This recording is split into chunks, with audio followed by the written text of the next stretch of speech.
Hello mga kasilag, dito tayo ngayon sa bayan ng Basista, Pangasinan. Nakapasyal po tayo at nandito tayo sa harap ng munisipyo nila mga kasilag. At nandito tayo para mag video and may picture po tayo kung gaano po kaganda ang bayan ng Basista, Pangasinan mga kasilag. Yan o, nagpipicture na si kasilag niya dyan mga kasilag. Ito, napakaganda po yung munisipyo po nila, saka yung plaza po nila dito mga kasilag.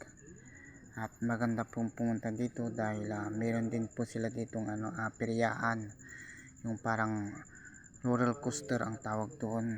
Napakaganda po kasilag. Galing nga pala ako sa sa San Carlos, Pangasinan. At nagpunta rin po ako doon para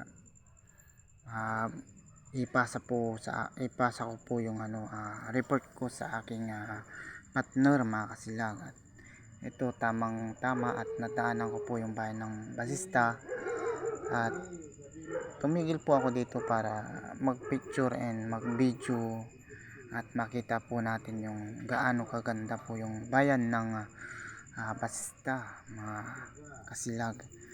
At pasyon na rin po kayo dito mga kasilag dahil napakaganda po at meron po silang peryan dyan mga kasilag. Yun, doon ko po iniwan yung aking motor mga kasilag.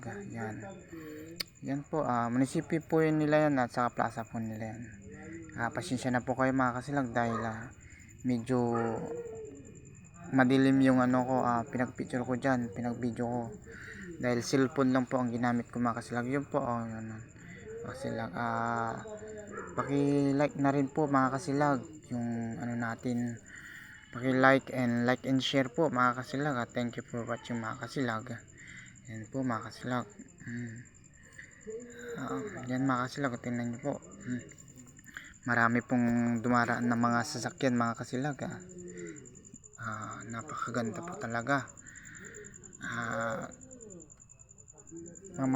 Mamamasyal po tayo ulit dito mga kasilag. Pupunta din po tayo doon sa peryahan po nila. Napakaganda po mga kasilag.